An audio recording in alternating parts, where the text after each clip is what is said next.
I'm Asia. And I'm Aaron, and you're listening to Deadly Sips.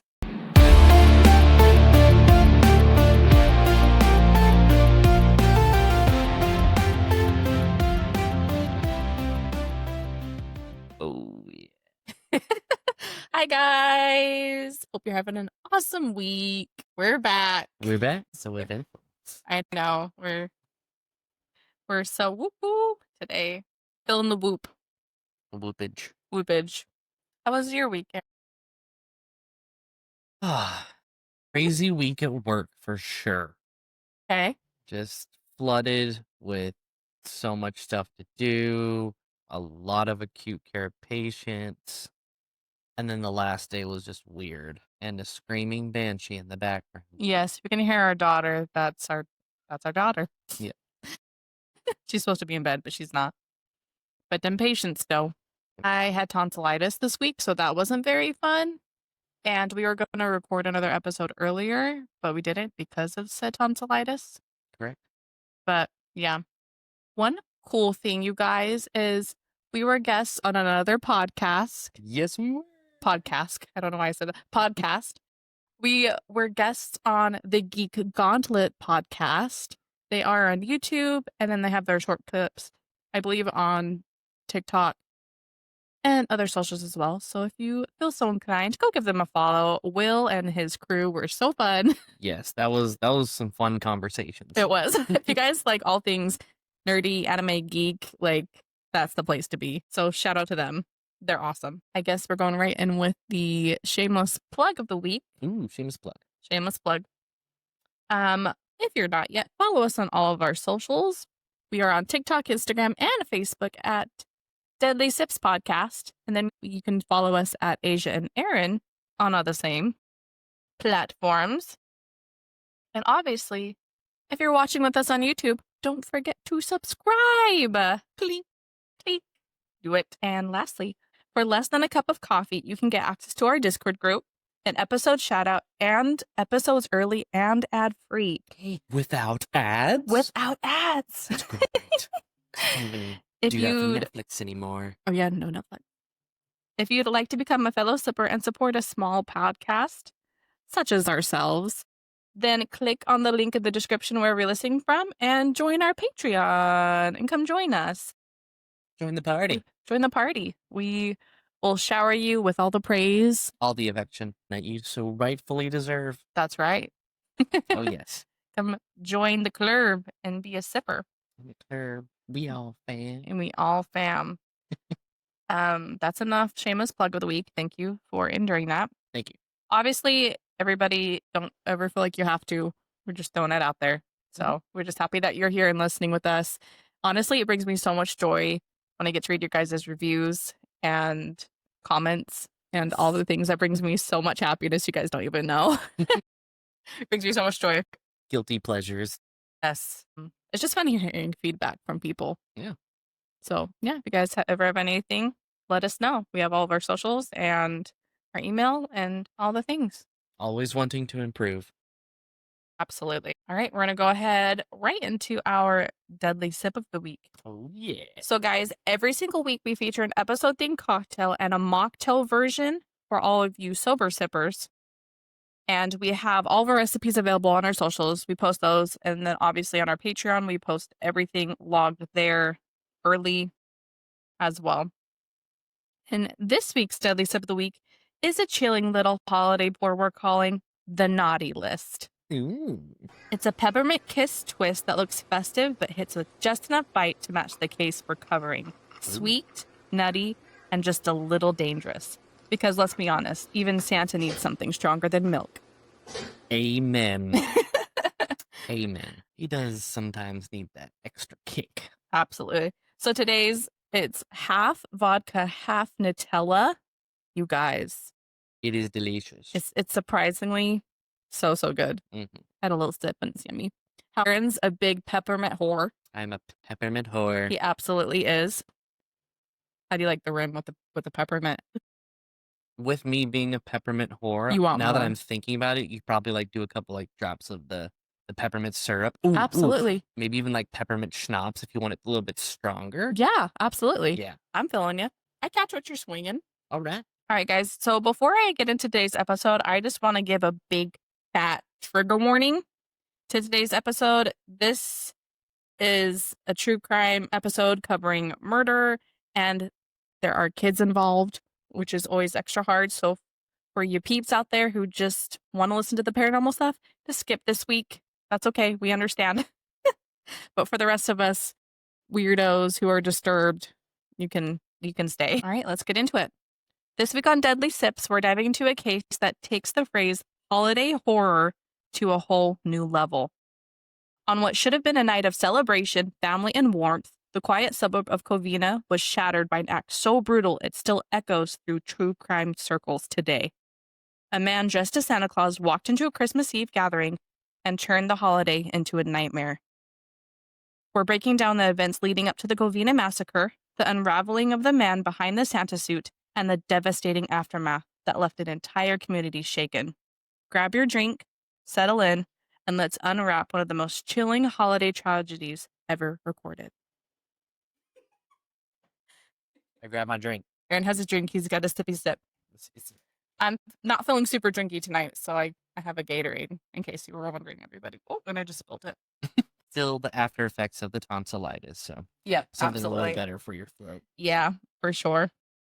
Honestly, you guys, I'm not going to lie, doing the research for this case, usually during the research, I don't get that affected, but for some reason during this case, it hit me good. So it's like I had to kind of take a step back and take a breather because it was getting to me. And then I had to click like a little palate cleanser. I had to leave and then come back. All right. The setting takes place in 2008 suburb of Covina, California. Okay. It's about 7 square miles and around 50,000 people. That's kind of to give you a little geographic there. Jose and Alice Ortega, or the Ortegas, were said to be an all-American family. Jose, or as they call him, Papa Joe. Papa Joe. He was a first-generation immigrant, which, respect. He was 79 years old. He grew his business, and then he retired, and then his son kind of took it over and then expanded it. Family business. Yeah, family business. Like the American dream. Come over, build your business, wealth, community, life. Respect. He invited the whole family out to Christmas like they do every year. He had 24 of his children and grandchildren and members of the community. Like, yeah. Thought you were about to say he had 24 children. I'm like, oh, holy cow. No, he had 5 children. No, this isn't John and Kate plus 8. It's just, gotcha. Yeah. Yeah, family of 5. There were at least, it says, there's kind of a rough estimate, but it says usually between 24 and 25 people in the home. A lot of people came, essentially. And this was something that they did every year, the community did. They loved joining at the Ortega's house. Most of the adults were in the living room playing poker, which apparently was a family tradition. The kids were playing, just, doing kid shit on Christmas, playing, having fun, and playing, with your cousins, the fun whole shebang. And if you have a big family, you understand. Like, I have a big family. My mom is the oldest out of 10 kids, and we always go to, 10. We rent out a church gymnasium for Christmas Eve, and we have this big Christmas party every year, and it's always so fun. So reading this story, I just related a lot to it because, big family fun. I get it. Oh, yeah. It was getting late around 11:30, which I'm like, hot dang. Usually on Christmas, I'm like, all right, 10 o'clock. Get your butts in bed, kids. Get your butts in beds. At least being at another person's house for a party. But I mean, most of these were the kids and the grandkids, so I get that. I totally stay at my mom's house all night. Right. That were the case. It was getting late around 11:30 p.m. and they were coming towards the end of their poker game. The doorbell rang, and one of the little girls, who was 8 years old, her name is Katrina, and she looks out the window panel on the side of the door. She looks through that and sees somebody in a big red coat and a big white beard, and she's like, oh my gosh, you guys, it's freaking Santa Claus. Freaking Santa. Yeah, you see that on Christmas Eve, you're like, oh my gosh. And she can see he's like pulling a kind of a little trolley behind him with a big box, big gift on it.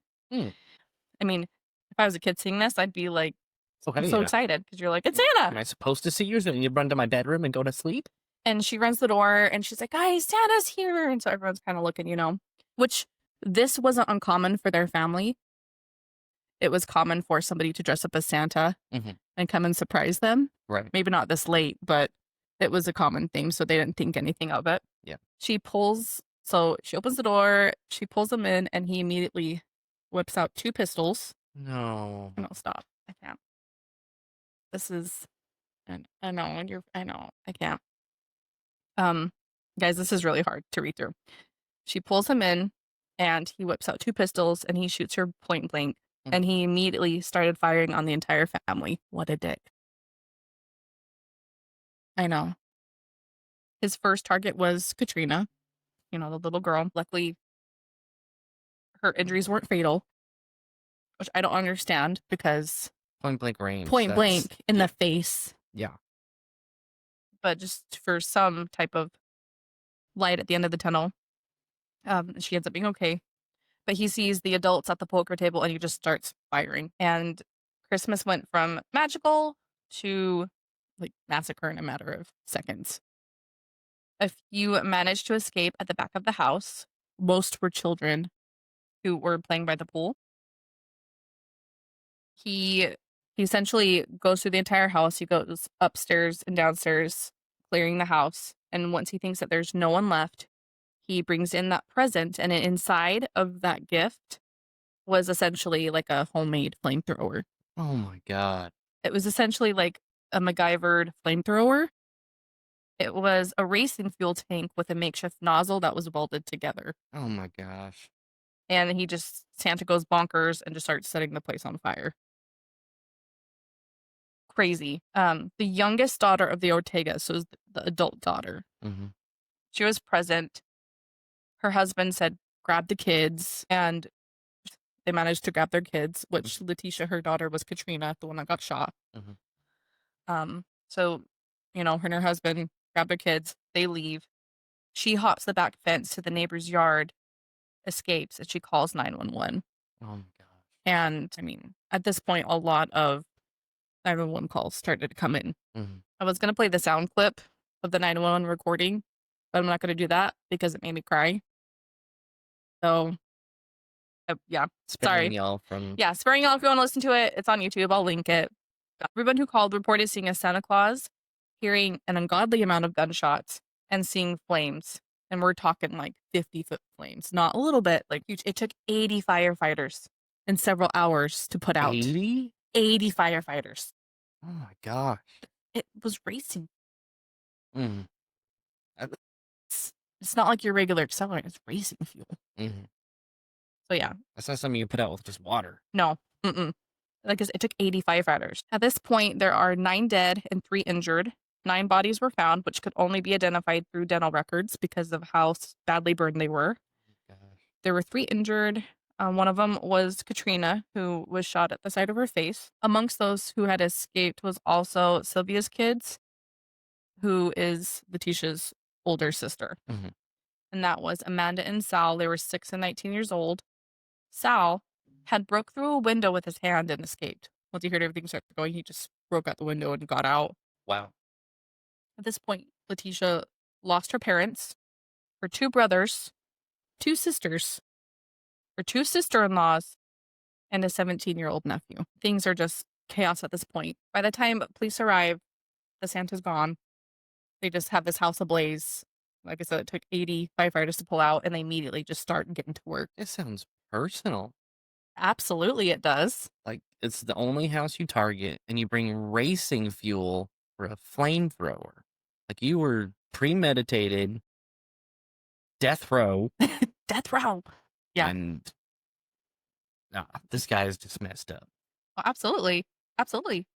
Dude be fucked up in the head. So police start questioning neighbors for a description of the Santa Claus immediately because everybody that was involved in the incident was obviously at the hospital or had their children in the hospital. So they're not available for questioning. One of the neighbors suggested a man named Patrick. Patrick would come to the Christmas party every year and play Santa. But it was a red herring because he had moved away a bit prior. So that was off the table. One neighbor claimed to see someone drive away in a blue Dodge. And the weirdest thing that was suspicious about this was that they were driving off really fast and the lights were off. Okay, that throws up some red flags. A little boop, boop, boop. And the police are freaking out at this point because they don't know if this killer was going to hit more people or not. Yeah. So they're frantically just trying to figure out all they can. So they get to work. And the Ortega's murder wasn't the only murder that night. Found was 40-year-old Bruce Pardo. He was found with a 9mm bullet hole in his head with one casing in his lap and another on the floor. Oh my. So essentially this told police that they thought that there was another shooter, but that the other guy got him first and he left the murder weapon behind, which was like a big mistake, essentially. The house wasn't burned down. It was Brad, the victim's brother's house, and his brother found him. Oh my.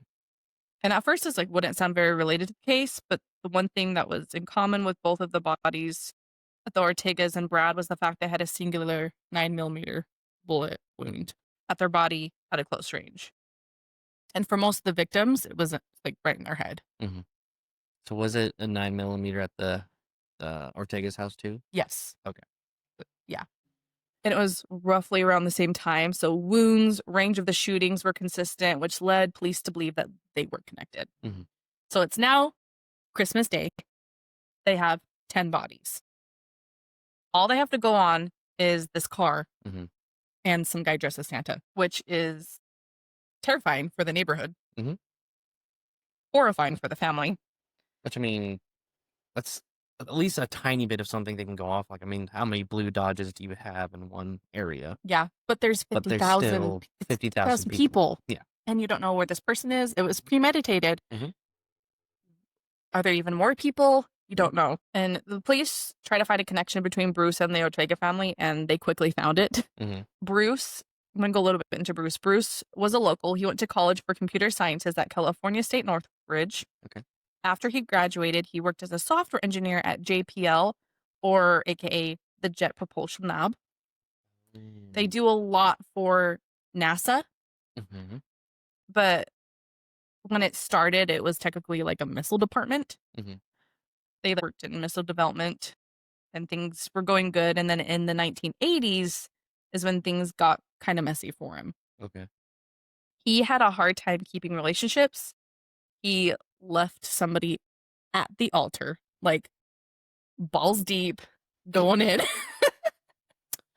Yeah. You're going in for your marriage. Your whole family's there. Your mom's there. And he calls and says, hey, I'm not going to make it. Like full on I'm left not and gonna make right. it. I gotta do some laundry or something, you know. Yeah. That like clearly takes precedence over a marriage. I just don't understand behind that. You had the whole time. Whole time. You could, even the day before. You could have called the day before, but leaving the bride at the actual altar is just it's wild to me. Dick move. Bruce. Dick move. 2001, he started going out with a girl named Elena. It was off and on, and they had a son together. But I found kind of altering information on whether they lived together or not. Another thing, too, about this case that I found so baffling, just doing research, how much of the information was conflicting. Okay. So I try to stay more towards news stated accounts because some of the information, it seemed like there was a lot of hubbub around this case. Like people were fibbing stuff in it, if that makes sense. Okay. So one day, Elena, the girlfriend, had to go get groceries. So Bruce watches Matthew, who was their 13-month-old son at the time, who's barely 1. So Elena goes out, runs errands, and Bruce is where she left him, in front of the TV with a beer. Sitting in front of the TV drinking, and she doesn't see her son. Her son's gone. They find him in the back in the pool. No. Yeah. They rush to the hospital, and at this point, things aren't looking good for little Matthew. He has to stay at the hospital for a couple of weeks, and at this point, the doctor said he wouldn't be able to walk again due to brain damage. He was paraplegic, essentially. But once he was kind of somewhat considered stable, Bruce and Elena went through it. They broke up, and Bruce just walked down on him. Wanted nothing to do with him. Dick. Yeah. I'm sorry, Bruce. You deserve the pair of anguish inside of the brazen bull and all the things. Be probed with a glass-covered probe up the butthole and taken multiple times. Yep. You deserve all the bad things. All the bad things. So Elena was left with a 6-figure medical bill. And as a mom, she's like, hell nah. And she sues his butt Yeah. to help because he refused to help out. Suit-a-be. She won in 2002 and got some insurance money. And then he just officially never spoke to them again ever after that. He's like, peace. Bye. Good on you. You sued him. Got something out of the motherfucker. Exactly. So 2 years later, Bruce starts seeing Sylvia Ortiz. She was married before her first husband tragically died in a car accident while she was pregnant with their second child. So sad. I can't imagine this poor woman. Another thing was she was the one driving, which I feel like would be another emotionally hard toll to take. Oh, yeah. And a mutual friend introduced her and Bruce, and they hit it off. To her, he was like this brilliant rocket scientist, and he treated her children as his own. Which I'm like, why couldn't you have treated Matthew like that? You trucker? Why? But, from her eyes, he was this great guy, and he seemed eager to have more kids and become a father, and he seemed like a family man. And obviously, she had no idea about Matthew and Elena. She didn't know a thing about him. He didn't tell her about him. Of course not.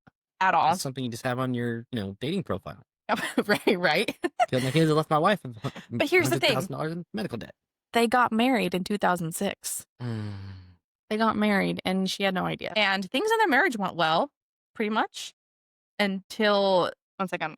Let's see. And pretty much in their marriage, things went well until she found out about Elena and Matthew and the whole thing of abandonment, which I'd be pissed. Like, my husband was hiding a whole ass family that he never told me about, and the fact that he was a piece of shit and did these horrible things. I can't even forewarn family. And he failed completely to take responsibility for that. And he essentially let this child drown. Negligent.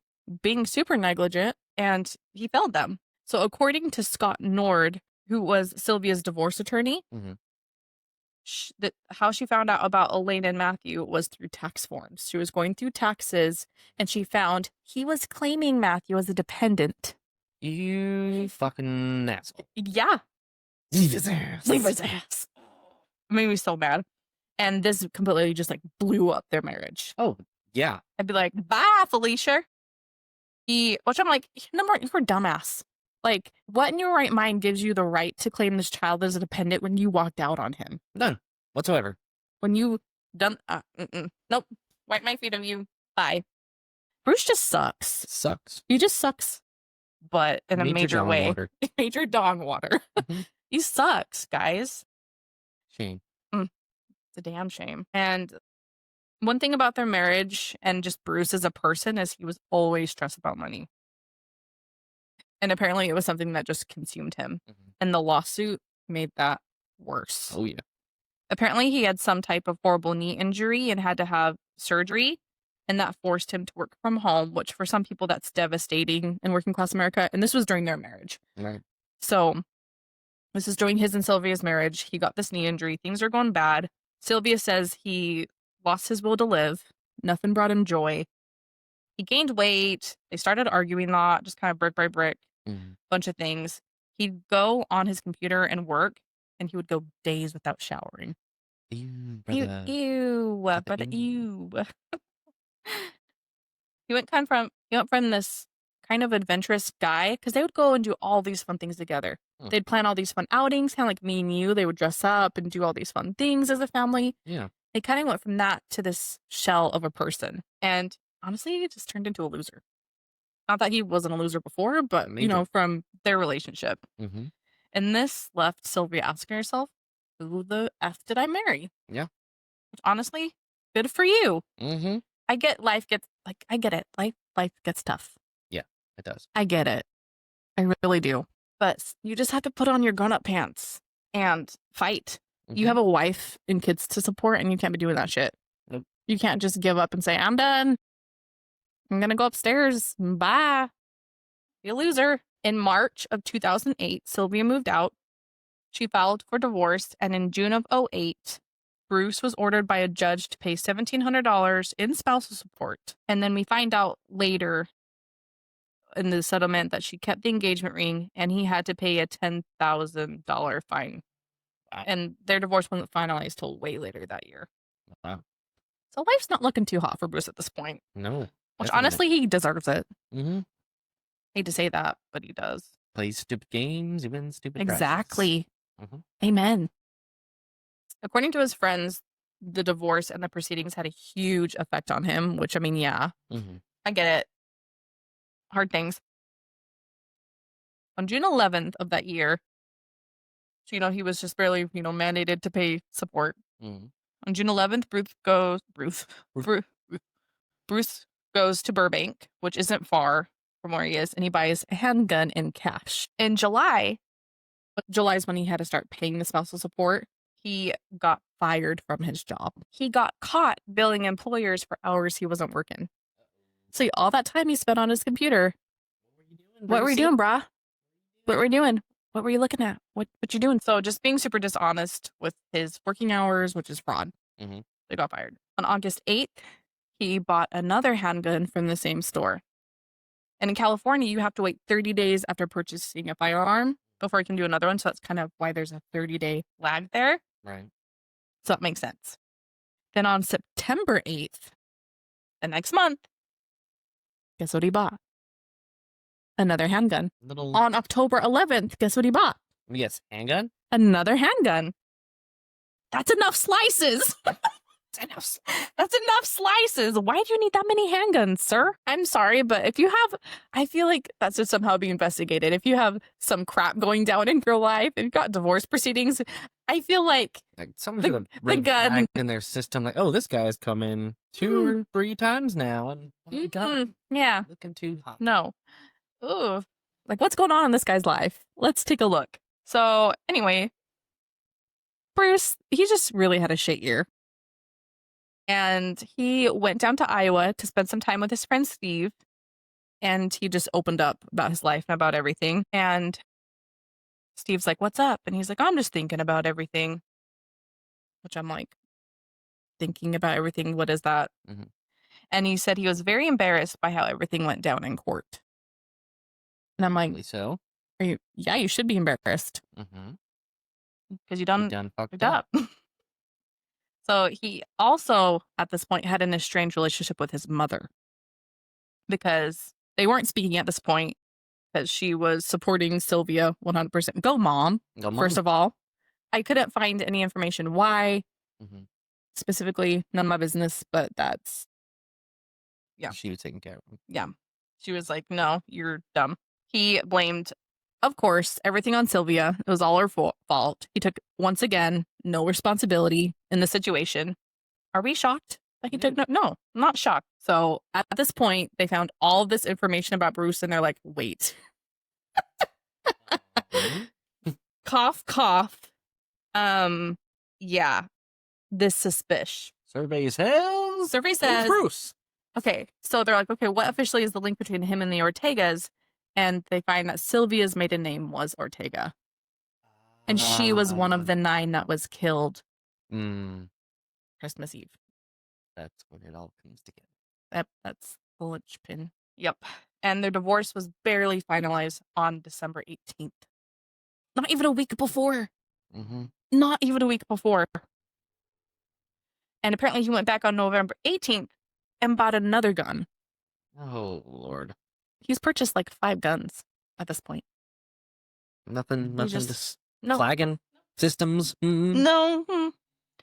I just think it's suspicious with the stuff that's going on in his life. Not that it's wrong to go by. That's not what I'm saying at all. I'm just like, with what's going on. What's going on in his life? Somebody needs to just like take a little magnifying glass and be like, dude, what's going on? Exactly. So obviously they're like, okay, it was Bruce. But now we have to link the dots on what happened that night. And another thing was nobody could identify him. None of the neighbors could identify him. They didn't know that he owned a blue Dodge. He didn't own a blue Dodge. We'll get into that. Ooh. We'll get into that. Okay, here we go. So, Bruce's brother, he came in and he found him. He calls 911. The police came. There were 2 guns they saw inside of the car, which they immediately connected to him and deduced that there was another shooter. They found another gun strapped to his leg. So he had 3 guns on him, at least. And a block away, a neighbor called in a suspicious-looking vehicle. So, or as Tippy say, sus. That's sus. Our daughter, she's getting in with all the alpha, beta, sigma lingo. Crazy. And we're so happy about it. So happy. I'm like, bruh, what? Feeling so 6'7" about it. I don't She think started I used that saying right. she is homeschooled, and she started saying 6'7", and I'm like, how? Where does this come from? How does she know? It's just funny. Kids are so, I love it. They're crazy. It's fun. But if anybody can explain to me 6'7", that would be great. Yes, I don't get it. From a millennial. All I know is we're borderline millennials. We were born in 96, so we're on the absolute last end. Of that. And what is it, Gen Z? Gen Z? I don't even know. But yeah, 96 babies. Right between there. Anyway, back to the case. Okay, so a block away, a neighbor calls in a suspicious-looking vehicle, and they believe that it didn't belong to any of the neighbors. Okay. I'm getting excited, so I'm stumbling over my words. So snap. It was the car that matched the description of the blue Dodge that neighbors saw fleeing the Ortega residence. So it's the same blue Dodge. They ran the plates and found out that it was a rental car. And guess who it was rented out to? Bruce. I feel like he needs just a dirtbag nickname. I don't want to... Sometimes I don't want to name these guys because they're just awful. I don't know. I don't know. We're going right now. No. Other than Dick. I know. Rude ass. Pardon my French. This is where it gets insane. Not that all this case has been absolutely bonkers, but the police searched the car, and what did they find? The jet fuel. Well, a Santa suit. The Santa suit, of course. I know, you're also surprised. We totally didn't know it was Bruce. You're surprised. I know it. Was Bruce? No. Or not? But here's when they lifted it up. When they lifted up the Santa suit, the whole car lit on fire. What? It lit on fire. Burned evidence. It's believed that Bruce rigged the car. It blew up. Son of a... Apparently, I can't remember exactly. I was watching a police report, and apparently they lifted it up, and it started, and it started going on fire, and they all, like, run. And so they all backed away from the car, and then the car exploded. You dumb piece You know, of like, you're going to hurt. This guy doesn't care. Nope. Needless to say, though, he put his homework into this, and he wasn't going to go down. And they eventually found out that he bought a plane ticket to visit Steve in Iowa for, like, an alibi. And he rented a second car in which they found food, guns, ammo, maps of the U.S./Mexico.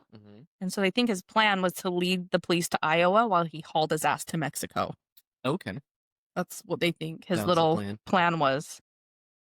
And also rude. Involve your friend Steve, who was there for you.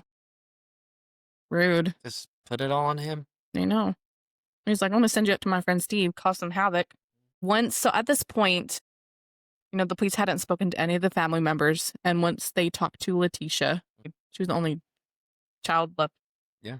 One of the original adult children left alive. They finally spoke to Leticia, and she knew immediately who it was. She knew it was Bruce who came through. She was able to confirm the timeline of that night. He came dressed as Santa Claus, started shooting, just lost it. And then once he killed everyone, he started to burn the house down with the flamethrower. Which I'm like, if you're coming there with a bunch of guns and a flamethrower to burn the house down, I think you knew what was going to happen. You want them and their entire family to burn. And another question I had was, why the H did he go to his brother's house? That was one question I had. I was like, why did he go to his brother's house? Which I kind of found an answer to. We'll talk about that.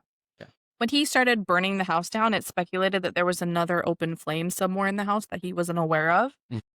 Like, it could have been candles. They were cooking something and he wasn't aware of it. Just something, and just some type of open flame. And the house caught fire like that. We don't think he intended for it to get that bad. But because the flames, it broke up the rest of it. Yeah. Okay. And Leticia said at one point his suit caught fire. Mhm. I mean, this homemade device was filled with racing fluid, not your regular Yeah. igniter fluid. So, long story short, essentially, they think that he just lost control of the fire, Gotcha. is what I'm trying to say. Okay. And with that, with saying, oh, like his suit caught on fire. Mhm. So, when examining his body, not only did he have the gunshot wound, he had severe burns all up and down his body. And it would have been in karma. Karma's a bitch. Bitch. But he would have been in excruciating pain. Yeah. Which is likely why he went to his brother's house to commit suicide. The investigators agreed that the trajectory of the actual bullet wound itself was congruent with suicide. And it's conjecture that because there was a second shot, Right. another casing on the floor, they believe that it was just shot in frustration, or he was in so much pain that he struggled to get the gun up to his head the first time. Mm. That's kind of what they're thinking Okay. at this point. It's conjecture because no one was there. Yeah. But I feel like that feels pretty believable. Yeah. Because once you get those burns like that, I have to go to the hospital. Oh, yeah. 3rd degree is And bad. he's like, I'm going to go in for this. And I think he just outed himself right there. Oh, where'd you get the burns, Bruce? Where'd you get the burns? The police got a warrant for Bruce's house, and they found the rest of the guns, the receipts, the bomb making material, everything. They found everything. The police found out that Bruce intended to kill more people that night before fleeing the country. They found a hit list, essentially, that he crossed off. Mm-hmm. So besides Sylvia, he was going to Scott Nord's house, who was her attorney, her divorce attorney. And that second rental car that they found was parked really close to his house. And he also intended to kill his own mother. Wow. Which, conveniently, she was invited to the Ortega's house that night for Christmas Eve, but she wasn't feeling good, so she stayed home. Yeah. It's just that her thought process behind that. Like, if I wouldn't have been sick, I'm so sorry. I would have been there. Mama, I'm so sorry, because that's horrible. So Leticia and her daughter, Katrina survived. Like I said, I know. Thank goodness. She survived, and to this day, they both reach out to gun violence victims to provide support, which is amazing. And to families who have gone through this. Yeah. Which I'm like, amazing. Good for them. You're amazing. Great survivor story. And supposedly Katrina, she orchestrated like a high school walkout in support of gun violence and gun laws. Mm-hmm. Like, go you. Yeah. Go you. That's incredible. Just getting involved. But yeah, that's the case. That is something. I know. That's a lot. That is a lot. That's a lot. I need a palate cleanser. Yeah. If you guys made it through with us, get that palate cleanser. Be a Dr. Pepper, dirty Dr. Pepper, extra bourbon, whatever, extra shot, whatever you need. Mm-hmm. I'm gonna take another sip of my Gatorade. I just feel that entire case is bonkers. First of all, what an asshole. Yep. What a trash bag of a human. All the juices at the bottom of the dumpster, kind of garbage bad. Yeah. He's just something else. And I feel so sorry for Leticia and her whole family. Mm-hmm. She lost everything. All those poor kids. Sylvia, so if you remember, Sylvia's kids, 2 of her kids survived. Oh, good. And it's just, I'm sorry for them. Yeah. And everything that they had to go through, because this just sounds horrendous.